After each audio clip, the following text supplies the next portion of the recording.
ಈ ವಿಡಿಯೋನ ಪೂರ್ತಿ ನೋಡಿ ಆಯ್ತಾ. ಉಪೇಂದ್ರ ಅವರು ಒಂದು ಪೋಸ್ಟ್ ಹಾಕಿದ್ದಾರೆ. ಇದಕ್ಕಿಂತ ಮೊದಲು ಇನ್ನೊಂದು ಪೋಸ್ಟ್ ಹಾಕಿದ್ರು ಸ್ವಲ್ಪ ದಿನದಿಂದ. ಅವಾಗ ಅಲ್ಲಿ ಒಂದು ನಾಳೆ ಏನೋ ಒಂದು ಅನೌನ್ಸ್ ಮಾಡ್ತೀನಿ ಅಂತ ಹೇಳಿದ್ರು. ಅನೌನ್ಸ್ಮೆಂಟ್ ಟೈಮಲ್ಲಿ ಒಂದು ಲಿಂಕ್ ಹಾಕಿದ್ರು. ಆ ಲಿಂಕ್ ಓಪನ್ ಮಾಡಿದ್ರೆ ಸಿಲಿಂಡರ್ ಫೋಟೋ ಬರ್ತಾ ಇತ್ತು. ಎಲ್ಲ ಏನು ಅನ್ಕೊಂಡ್ರು ಅಂತಂದ್ರೆ ಸಿಲಿಂಡರ್ ಅಭಾವ ಇದೆಯಲ್ವಾ, ಅದಕ್ಕೋಸ್ಕರ ಈ ಫೋಟೋ ಹಾಕಿದ್ದಾರೆ ಅಂತ ಅನ್ಕೊಂಡ್ರು. ಬಟ್ ಅವರು ಆಕ್ಚುಲಿ ಆ ಸಿಲಿಂಡರ್ ಹಾಕಿದ್ದು ಯಾವ ರೀಸನ್ ಅಂತಂದ್ರೆ, ಈಗ ಕರ್ನಾಟಕದಲ್ಲಿ ಒಂದು 2 ಕ್ಷೇತ್ರದಲ್ಲಿ ಬೈ ಎಲೆಕ್ಷನ್ ನಡೀತಾ ಇದೆ. ಒಂದು ಬಾಗಲಕೋಟೆ, ಇನ್ನೊಂದು ದಾವಣಗೆರೆ ಸೌತ್. ಅಲ್ಲಿ ಪ್ರಜಾಕೀಯ ಅಭ್ಯರ್ಥಿಗಳು, ಒಂದು UPP ಅಭ್ಯರ್ಥಿಗಳಿದಾರಲ್ಲ, ಅವರ ಸಿಂಬಲ್, ಅದು ಪಕ್ಷದ ಸಿಂಬಲ್, ಪ್ರಜಾಕೀಯ ಅಂದ್ರೆ UPPಯ ಸಿಂಬಲ್, ಅದಕ್ಕೋಸ್ಕರ ಅವ್ರು ಹಾಕಿದ್ದು. ಸೊ ಆಮೇಲೆ ಎಲ್ಲರಿಗೂ ರಿಯಲೈಸ್ ಆಯಿತು, ಸೊ ಅದಕ್ಕೂ ಇದಕ್ಕೂ ಲಿಂಕ್ ಇಲ್ಲ, ಬಟ್ ಲಿಂಕ್ ಕ್ರಿಯೇಟ್ ಮಾಡಿ ಹಾಕಿದ್ದಾರೆ ಅಂತ ಅಂದ್ಬಿಟ್ಟು. ಬಟ್ ಇವತ್ತು ಆಕ್ಚುಲಿ ಇನ್ನೊಂದು ಪೋಸ್ಟ್ ಮಾಡಿದ್ದಾರೆ. ಅದರಲ್ಲಿ ಏನು ಬರ್ತಿದ್ದಾರೆ ಅಂತಂದ್ರೆ, ಈಗ ಅವತ್ತು ಸರಿಯಾಗಿರೋ ಲಿಂಕ್ ಕೊಟ್ಟಿರಲಿಲ್ಲ ನಾನು, ಸಿಲಿಂಡರ್ ಏನೋ ಬಂದಿತ್ತು ಅಂತ ನೀವೆಲ್ಲ ಕನ್ಫ್ಯೂಸ್ ಆದ್ರಿ.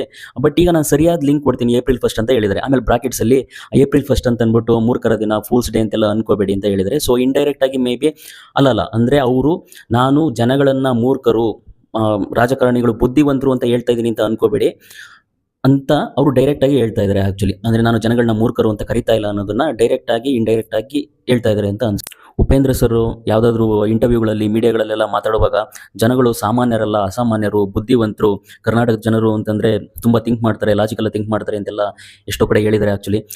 ಬಟ್ ಆಕ್ಚುಲಿ ಉಪಿ ಸರ್ ಕೇಳಿ, ನೀವು ಸೂಪರ್ ಮೂವಿನಲ್ಲಿ ಜನಗಳಿಗೆ ಸತ್ಪ್ರಜೆಗಳು ಅಂತ ಏನು ಕರೆದ್ರಲ್ಲ, ಅದೇ ಕರೆಕ್ಟು ಆಕ್ಚುಲಿ. ಕೇಳಿ, ಈಗ ದಾವಣಗೆರೆಯಲ್ಲಿ ಸಮರ್ಥ ಅಂತ ಒಬ್ಬನ ನಿಲ್ಲಿಸ್ತಾ ಇದ್ದಾರೆ. ಅವನು SS ಮಲ್ಲಿಕಾರ್ಜುನ್ ಅವರ ಮಗ, ಶಾಮನೂರು ಶಿವಶಂಕರಪ್ಪ ಇದ್ರಲ್ಲ ಅವರ ಮೊಮ್ಮಗ ಅಂತ ನಿಲ್ಲಿಸ್ತಾ ಇದ್ದಾರೆ. ಇವನನ್ನ ಬಿಡಿ ನೆಕ್ಸ್ಟ್ ಒಂದು ಅವರ ಮನೆಯದ್ದೇ ಒಂದು ನಾಯಿನ ತಗೊಂಬಂದು ನಿಲ್ಲಿಸಿದ್ರು ನಮ್ಮ ಲಿಂಗಾಯತರು ಏನು ಅನ್ಕೊಂತಾರೆ ಅಂತಂದರೆ, SS ಮಲ್ಲಿಕಾರ್ಜುನ್ ಅವ್ರ ಮನೆದು ನಾಯಿ ಇದು, ಶಾಮನೂರು ಶಿವಶಂಕರಮ್ಮರವರ ಪ್ರೀತಿಯ ನಾಯಿ ಇರ್ಬೋದು ಇದು.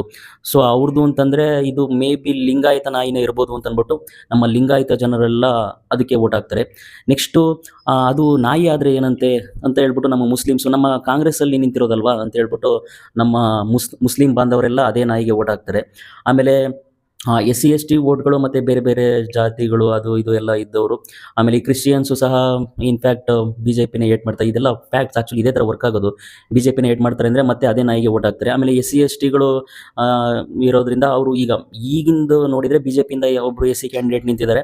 ಸೊ ಅದೇನಾದರೂ ಸ್ವಲ್ಪ ವೋಟ್ಸ್ ಒಂದು ಸ್ವಲ್ಪ ಸ್ಪ್ಲಿಟ್ ಆಗ್ಬೋದು. ಯಾಕೆಂತಂದರೆ ಎಷ್ಟೋ ಜನ, ನಮಗೆಲ್ಲರಿಗೂ ಗೊತ್ತು, ಈ ಥರ ಇರಬಾರ್ದಿದು, ಬಟ್ ಈ ಥರನೇ ಇದೆ, ಈ ಥರನೇ ವರ್ಕ್ ಆಗ್ತಾ ಇದೆ. ಎಲ್ಲದು ವರ್ಕ್ ಆಗೋದು ಜಾತಿ, ಧರ್ಮ, ದುಡ್ಡು, family background.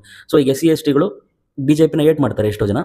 So BJP vote ಹಾಕೋದಿಲ್ಲ, ಮತ್ತೆ ಕಾಂಗ್ರೆಸ್ಗೆ ಓಟ್ ಹಾಕ್ತಾರೆ. ಇನ್ನೂ ಸ್ವಲ್ಪ ಜನ ಆಕ್ಚುಲಿ ಈಗ BJPಯಿಂದ ಒಬ್ಬ SC ಕ್ಯಾಂಡಿಡೇಟ್ ನಿಂತಿದ್ದಾರೆ, ಸೊ ಅವ್ರಿಗೆ ಓಟ್ ಹಾಕ್ತಾರೆ. So this is how it works actually. ಒಂದು ನಾಯಿ ತಗೊಂಬಂದು ನಿಲ್ಸಿದ್ರು ಅದಕ್ಕೆ ಓಟ್ ಹಾಕ್ತಾರೆ.